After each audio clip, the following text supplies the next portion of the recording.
하겠습니다. 에베소서입니다. 에베소 3장 14절에서 19절 말씀까지 3장 14절에서 19절 말씀까지 우리 같이 천천히 보시겠습니다.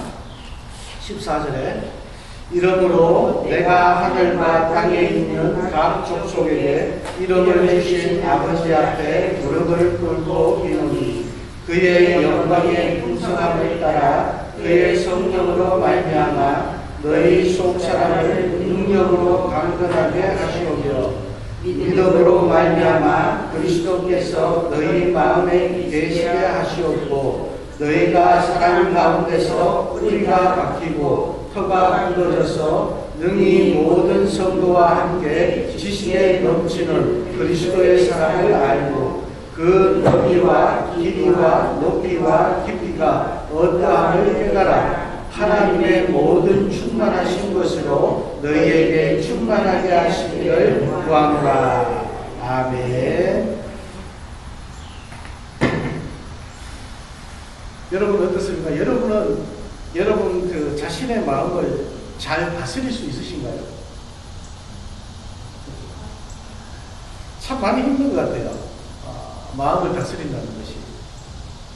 그래서 이 잠언 4장 23절 말씀을 보면 무릇 지킬 만한 것보다 더욱 내 마음을 지키라 하고 그렇게 이제 말씀을 하십니다. 그만큼 우리가 지켜야 될 것보다 우리 마음을 지키는 게 더 힘들다는 그런 말씀이죠.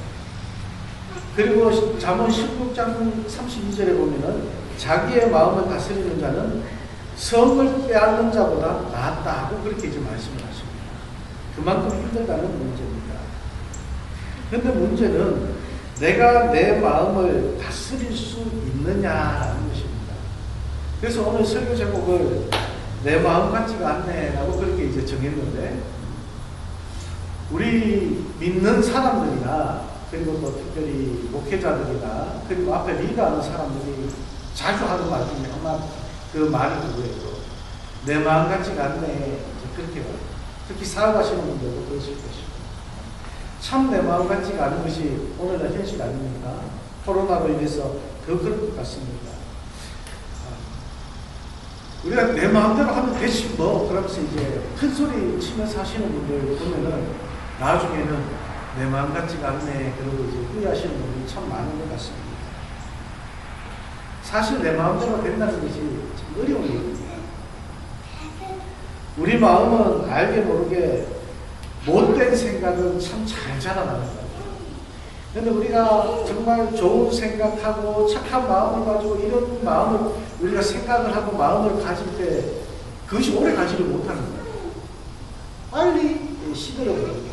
빨리 죽어버려요. 요즘은 우리 인생활에 코로나로 불경기로 사는 것이 참 힘듭니다.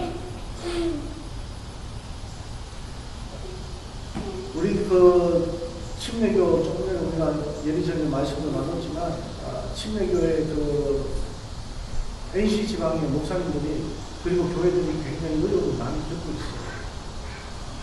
저희는 감사하게 예배 처소가 있는데 정말 작은 교회들 우리같이 이렇게 작은 교회들은 예배 처소가 지금 없어가지고 너무 힘들어하시는 모습입니다. 그렇습니다. 미국 교회 세를 넣거나 뭐 이렇게 렌트해서 했던 교회들도 지금 렌트도 다 빼고 미국 교회 세워뒀던 것도 다 빼고 지금 그렇게 이제 예배를 가정에서 이렇게 온라인으로 목사님들과 예배를 드리는데 그 목사님 중에 한 분이 제가 이제 그 목사님께 질문했어요. 목사님이 가장 하고 싶은 게 지금 가장 하시고 싶으신 게 뭐예요? 그러니까 만남이라고 그러시더라고요. 만남. 참 와닿았습니다. 성도들을 너무 만나고 싶다는 거예요. 너무 보고 싶다는 거예요. 이러한 상황에서 우리는 가정에서 불화가 일어날 수도 있고 또 삶의 터전에서 불화가 일어날 수도 있고 또 어떨 때는 보면은 사람들이 너무나 힘들어서 스스로 생애 그 모든 것을 던져버리는 그리고 또 어떤 사람들은 우울증에 걸리게 되기도 하고 마음의 병이 들기도 합니다. 내 마음을 누가 다스릴 수 있습니까? 여러분들이 잘 아시다시피 겟세마네 동산에서 예수님은 제자들에게 깨어 기도하라고 그렇게 말씀하시지 않습니까? 근데 예수님께서 기도하고 돌아오신 건데요, 제자들이 다 자고 있습니다. 다 자고 있는 그들을 봅니다. 그때 예수님께서 하시는 말씀이 뭐예요? 마음은 원이로되 육신이 약하다. 그렇게 이제 말씀합니다. 그런데 제가 그 말씀을 보면서 제자들이 정말 마음이 원했을까요? 하는 그런 의문이 들었어요. 마음이 원했으면 정말 잘 수 있었을까? 곧 예수님이 십자가에 못 박혀 돌아가신다고 말씀하셨는데, 그러면 그 마음가짐으로 정말 조는 거 모르겠는데 쓰러져 자고 있을 수가 있겠느냐라는 거죠.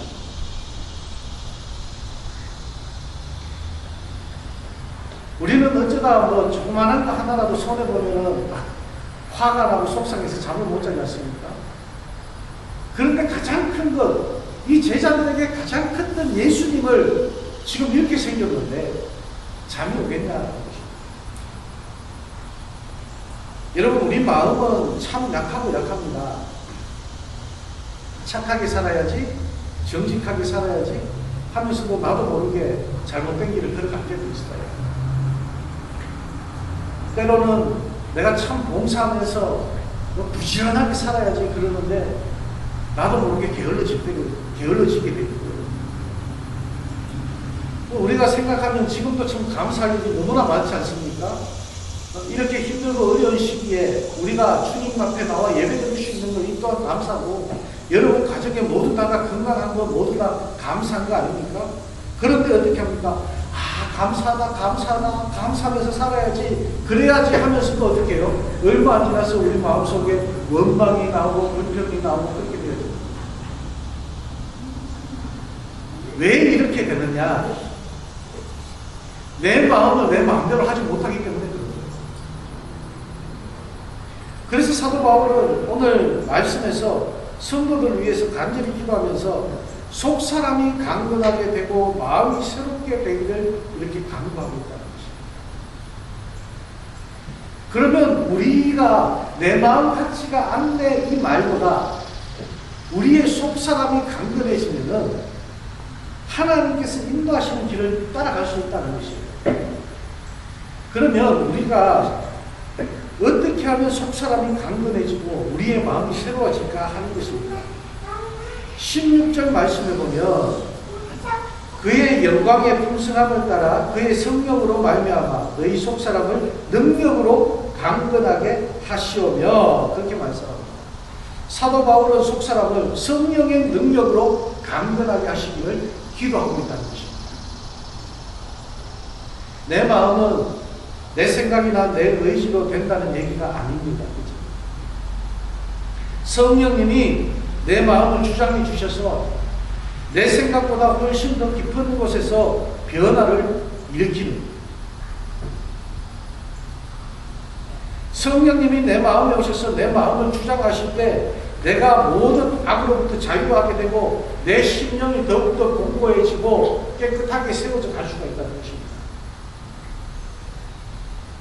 그래서 초대교회에 보면 베드로가 성령 충만함을 받았을 때 어떻게 됩니까?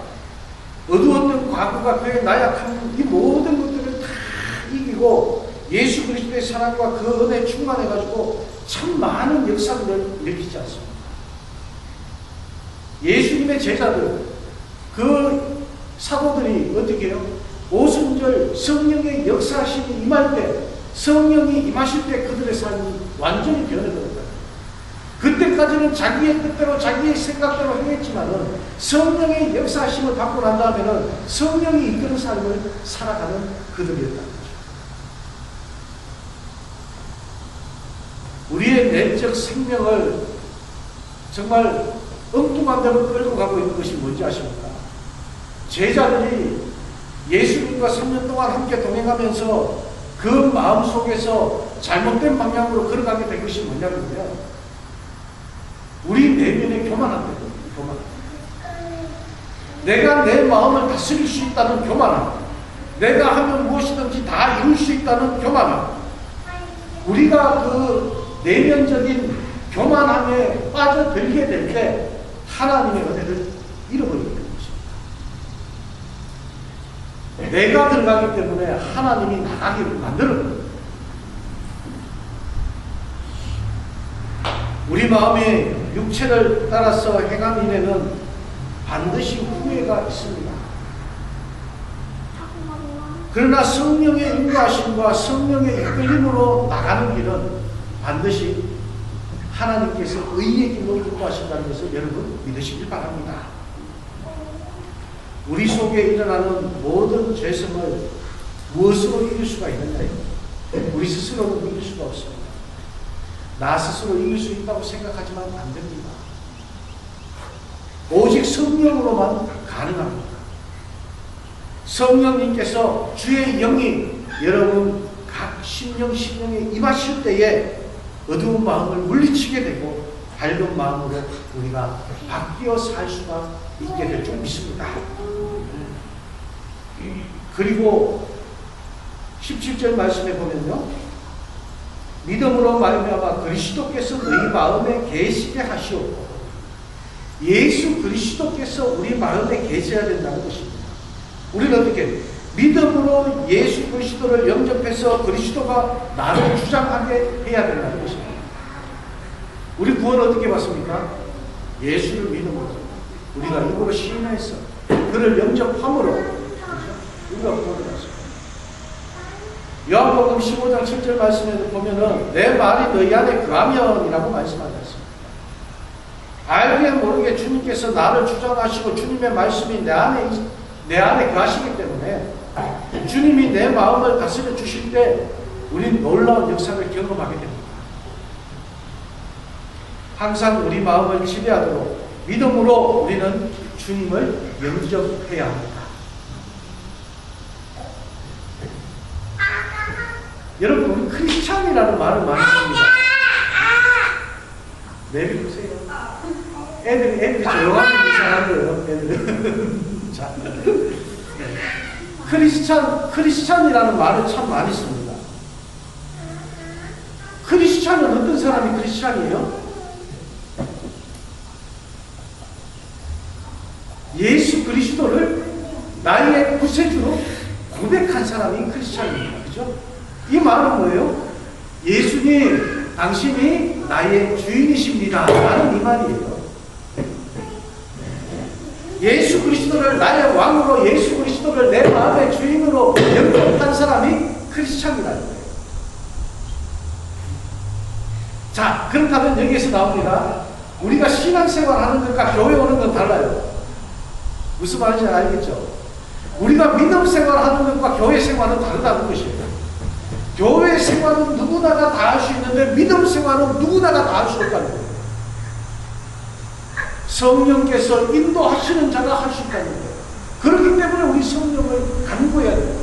예수 그리스도를 나의 구주로 영접한 자가 신앙생활을 할 수 있는 거예요. 지금도 교회에 많은 사람들을 불러 모으시는 있습니다. 그렇지만 그 안에서 믿음의 사람은 여치 없다는 말씀이죠. 믿는다는 것은 참 힘들고 어려운 길을 걸어가는 것입니다. 나의 모든 것을 내려놓아야 가능한 것입니다. 우리 마음이 참 평안과 자유를 누리는 것은 물질이나 환경으로 되는 것이 아니라는 것을 우린 잘 알고 있습니다. 우리가 좋은 집에 이사 간다고 거기서 잘 산다는 것은 아니죠. 행복하다는 것은 아니죠.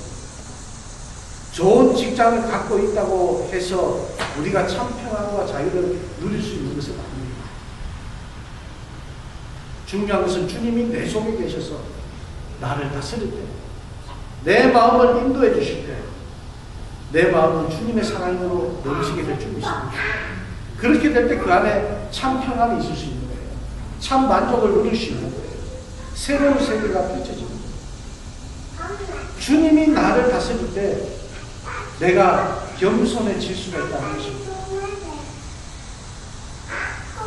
내가 주님 안에서 참으로 겸손하게 될 때 내 문제가 해결되는 것입니다. 그래서 제가 에베소서 이 말씀을 참 좋아하는 거예요. 이 에베소서 이 말씀을 보다 보면요, 1장부터 이렇게 쭉 보다 보면 그리스도 안에서가 중심이에요. 그리스도 안에서 행해야 되고, 그리스도 안에서 사랑해야 되고, 그리스도 안에서 핵심 단어가 저는 이 말씀을 보면서 그리스도 안에서라는 말. 그리스도 안에서. 1장부터 마지막 장까지, 마지막 절까지 그리스도 안에서 어떻게 행해야 된다는 것을 우리에게 말씀해 주고 있는 것이 이 에베소서입니다. 주님께서 우리 마음속에 오시면 세상의 모든 유혹과 시험을 이길 수가 있습니다. 내 힘으로는 모든 시험과 유혹을 이길 수 없습니다. 왜? 나 자신은 너무나 약하기 때문입니다. 그러나 우리가 주님을 의지하면 주님께서 우리 마음속에 계시고 우리를 위해서 대신 승리하는 길로 인도해 주시고 주님께서 이겨주시니까 나도 이기는 거예요.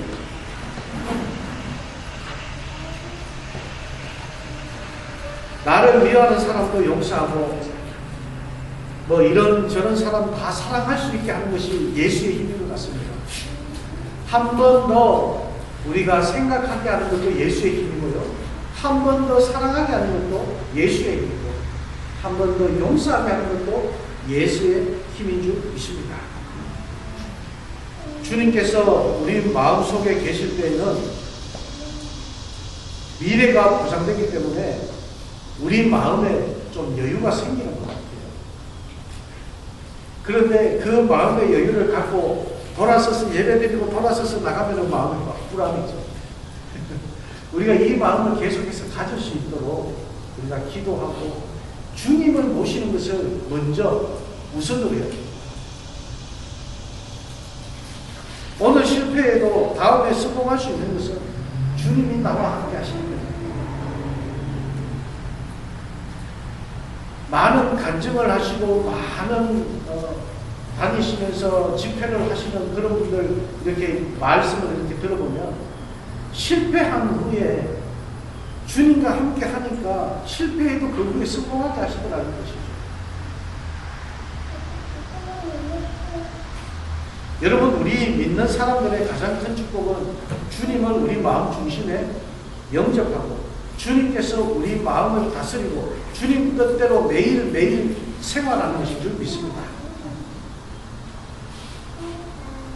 그리고 우리는 17절 말씀에 보면요, 믿음으로 말미암아 그리스도께서 너희 마음에 계시게 하시옵고 너희가 사랑 가운데서 뿌리가 박히고 터가 굳어져서 그렇게 말씀을 하십니다. 그리고 18절 말씀에 이어서 보면요, 능히 모든 성도와 함께 지식에 넘치는 그리스도의 사랑을 알고, 그 다음에 19절에 보면 그 너비와 길이와 높이와 깊이가 어떠함을 깨달아, 이렇게 말씀을 합니다. 그러니까 그리스도의 깊은 사랑을 깨달아라는 말씀이에요. 이 17절, 18절, 19절을 딱 합치면은 한마디로 딱 줄이면 그리스도의 사랑을 깨달아라, 이 말씀입니다.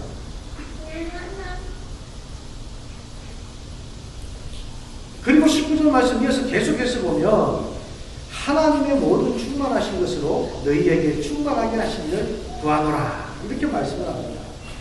하나님의 모든 충만하신 것은 바로 하나님의 사랑을 의미합니다. 제가 여러분들에게 처음에 한번 말씀드렸던 것 같은데, 뭐냐면 하나님은 사랑이 많으신 하나님이 아니에요. 우리가 기도하면서 사랑이 많으신 하나님, 사랑이 많으신 하나님 그러는데 사랑이 많으신 하나님이 아닙니다. 하나님 자체가 사랑이세요. 사랑의 하나님이시지 사랑의 많기가 여러분 어떻게 정할 것입니까?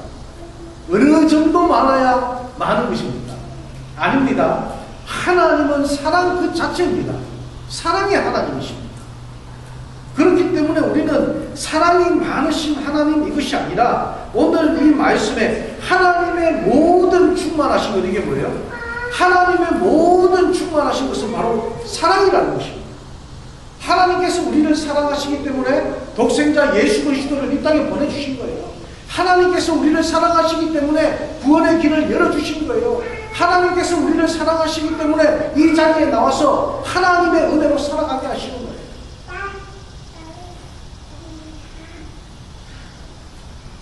이 하나님의 사랑을 우리가 계속해서 알기 위해서는 예수를 영접하고 그 예수의 길을 걸어가야 된다는 것입니다. 예수 그리스도 사랑의 극치는 뭡니까? 십자가입니다. 십자가. 우리의 죄 문제를 해결할 수 없어가지고 정말 포기하고 싶을 때, 모든 것을 내려놓고 싶을 때 하나님이 그를 사랑하셔서 독생자 예수 그리스도를 이 땅에 보내주셨어요. 그리고 그 예수님이 십자가에서 피 흘려 돌아가셨어요. 그의 죄값을 치르셔서 깨끗이 죄 용서를 받았다는 사실을 깨닫게 되는 것입니다. 그래서 로마서 5장 8절 말씀에는 뭐라고 말씀하십니까? 우리가 아직 죄인 되었을 때에 그리스도께서 우리를 위하여 죽으심으로 하나님께서 우리에게 대한 자기의 사랑을 확증하셨다라고 그렇게 말씀하십니다. 하나님의 사랑을 확증하셨다. 예수 그리스도가 이 땅에 와서 죽으시는 것이 하나님의 사랑이었다는 거예요.